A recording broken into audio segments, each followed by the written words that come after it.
Good morning, team. It is Tuesday, September 28th. Thanks for joining us. I'm Amy Kaur, and I'm joined by Kevin Van Eck, and we're live out of the Goose Island office. We have a great topic for you today. I'm really excited for us to jump in. So grab your coffee, your tea, power smoothie, Fanta, Diet Coke, whatever it may be that gets you started in the morning, and let's jump into our latest episode of Coffee with Amy and Kevin. Yes. Good morning, Amy. Good morning, everyone. Thank you so much for joining us. Make sure your coffee is full, or like Amy said, whatever you choose to drink today. We're going to be talking about what we need to be communicating to our clients, not only about what's happened this year, but what is going to be happening into 2022. Now, you'll see in the email you clicked from to watch this video, this episode of Coffee, there are 5 reasons why the market we're in is not normal. Take a look at those because the stats that are there are very interesting. Now, 2 ways to use them. One is to make yourself look intelligent. A lot of times we talk about fake it till you make it. If you don't know what's happening in the market, memorize these stats, especially as new agents. They can be really helpful when communicating with clients. And the second piece is, if you do have listing presentations, buyer presentations, these are stats that are going to add credibility to your presentation because you're using data and not just anecdotes. So make sure you check that out in the email that you clicked to get to this video from.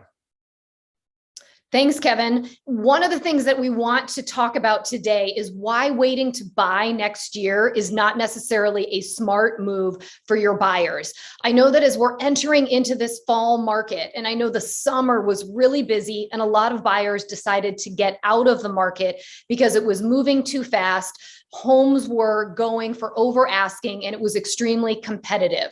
We think that the market is going to be pretty good this fall. We think sellers are going to be coming back on with listings, and it might be a time where your buyers are going to consider whether or not they should get back into the market now or whether they should wait. So we want to talk about 2 things that your buyers should be thinking about as they determine, should we be buying now or is it better to wait until later on into 2022?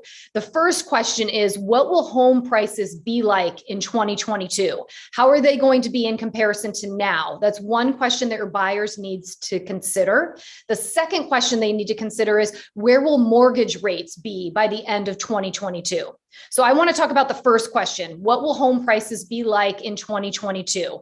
So there's 3 major housing industry entities that are predicting that a price appreciation is going to go up from 21 to 2022.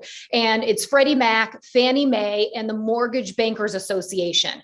And when you take their averages for appreciation, they anticipate we are going to see an over 6% amount of appreciation in next year's market. So what does that mean? Let's put this into an easy scenario to understand. If your clients are looking to buy a house today for $350,000 and they decide to wait until next year to purchase, with that price appreciation, that house is going to cost them $370,000. So they're going to be paying just over $20,000 more to buy the same house if they decide to wait. So right now, indication is prices are going to continue to go up and we're going to see appreciation. So if your buyers are thinking they should hold off and wait, they should maybe think again because they're probably going to pay more if they decide to wait until the end of or getting into 2022. Yeah. And now when we move into the second thing that Amy mentioned, we talked about prices. What will happen to prices by the end of 2022? Mortgage rates.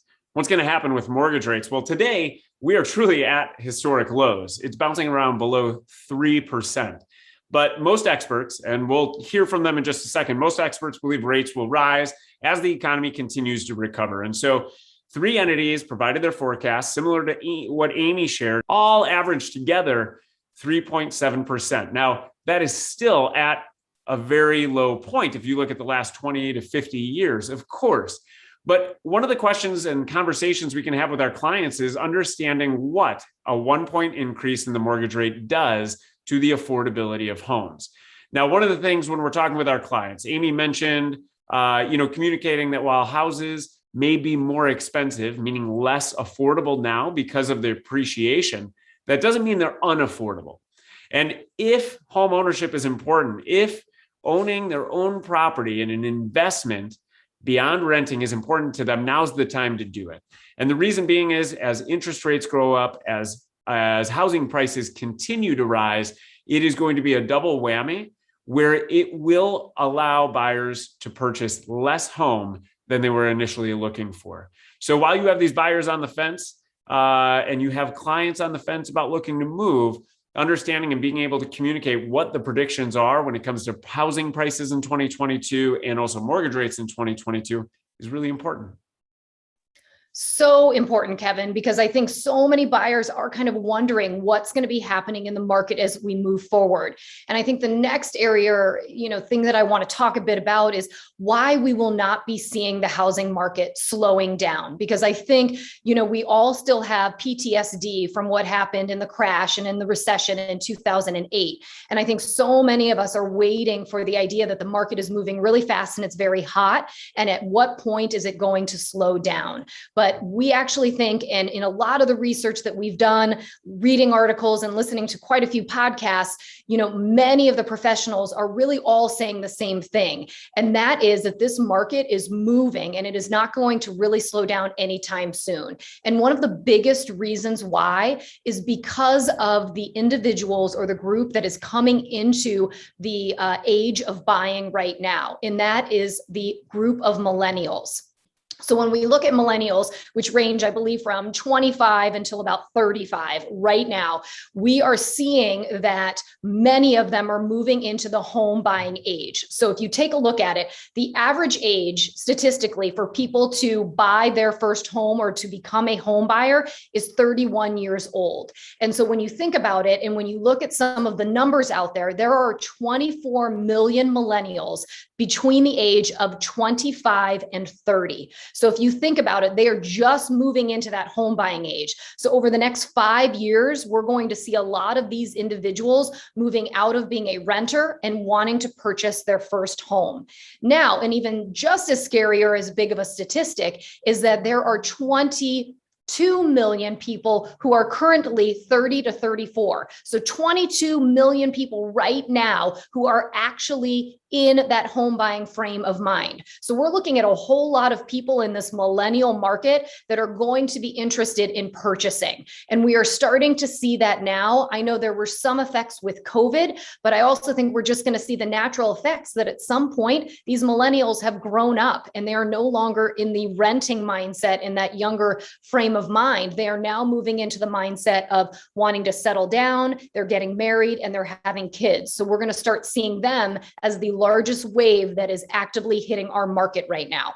The other thing to recognize is that this is all about economics and it's all about supply and demand. So now we suddenly have just under 50 million millennials who are going to be looking to move in the next 5 to 10 years. But what we also have is kind of this second whammy or this second effect, which is the actual supply.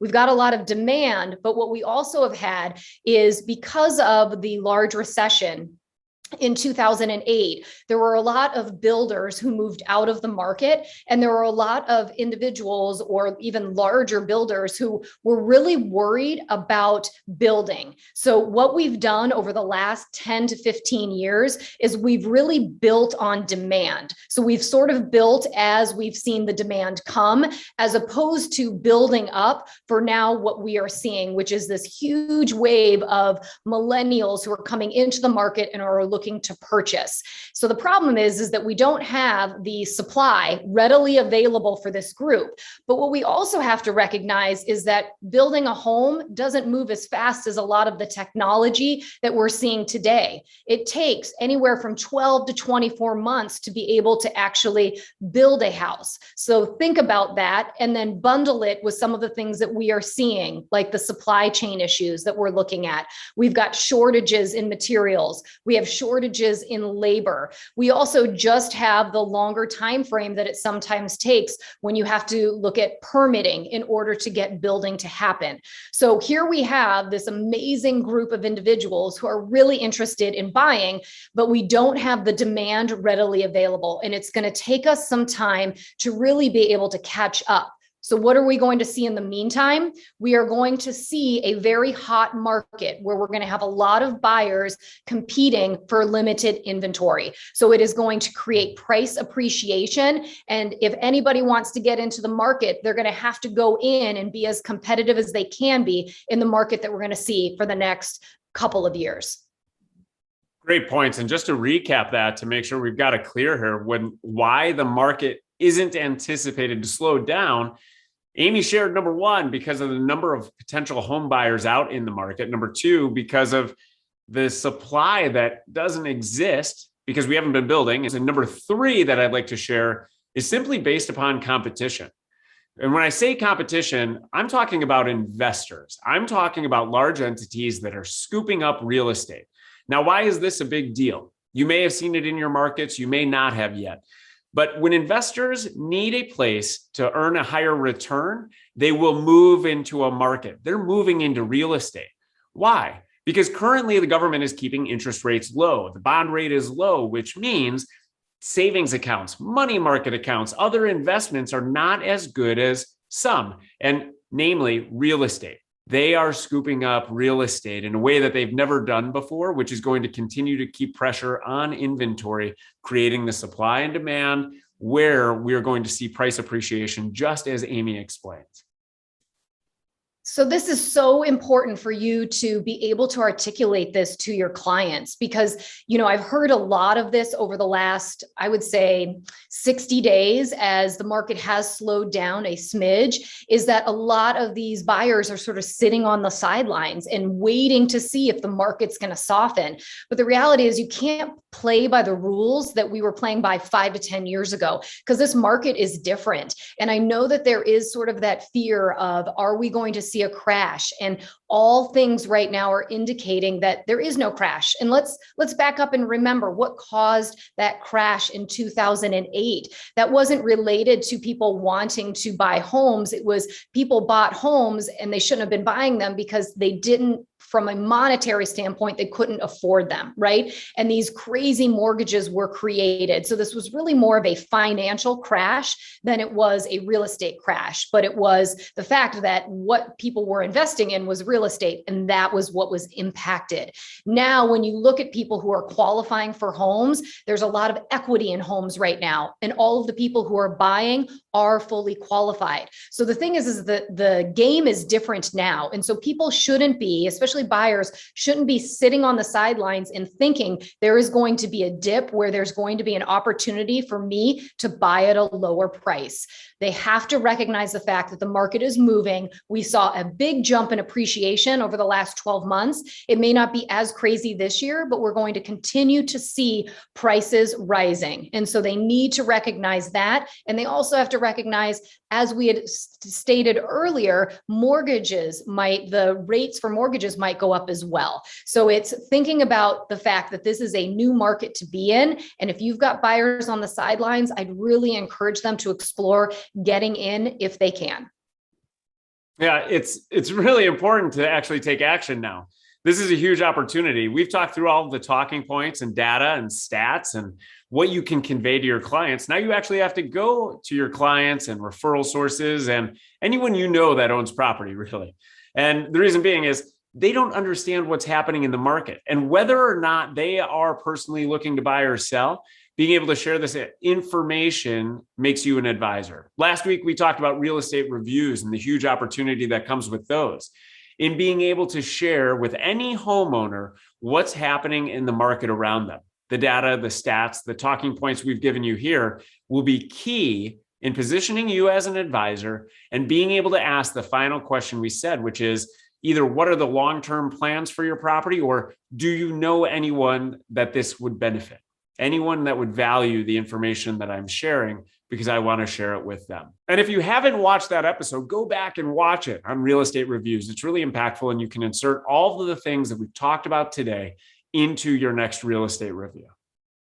And Kevin, I really want to add two bits of information that I actually learned from my own sphere of influence last week when I was in California. So I was out in California talking to my nephew, who is 31. That's that magic number of when you are of home buying age. And he actually just got married and he lives in Salt Lake City with his new wife. And I happened to talk to them about where they were living, and they're currently renting. And you know what they said to me is they said that they were really interested in thinking about buying, but they knew nothing about the process. So in a matter of 10 minutes, we had a conversation, and I am connecting them with a local agent out there. So here's the thing to remember, these millennials are really smart. They've got a lot of data. They've got, they're really comfortable with researching things on the web. But when it comes time to get direction and really know what to do, they don't always know the next steps or the first steps towards home buying. So keep that in mind. They really are interested in getting advice and support. And the second story I will tell you is his brother and his two sisters who live in California. They live in an area that's really expensive, and they've actually been renting, and two of them live at home. And they were talking about the fact that they would never be able to buy real estate because it's so expensive. By the end of our conversation, the three of them are actually thinking about buying a property together because they realize the value of being able to buy real estate and have something tangible that they can, really use as an asset over the long term. So think outside the box when you're thinking about your sphere of influence. It's not just that first degree of separation, but who in your sphere have individuals, whether it's their children, nieces or nephews, brothers or sisters. Sharing this information just might spark the opportunity for you to get in front of somebody and share that it's a great time for them to get into the real estate market. Yes, really great stories to share. And those are stories you can also share with your people. The stories that Amy shared, obviously don't make them your own, but you can share what realization others have come to and are coming to. So it's time to fill up your coffee. It's time to make it a great Tuesday. And thank you so much for joining us. Hit the like button, leave us a comment about your most recent real estate review and the conversations you've had with your clients. We'd love to hear about it. And we'll see you soon. Bye, team. Make it a great Tuesday. We'll see you next week.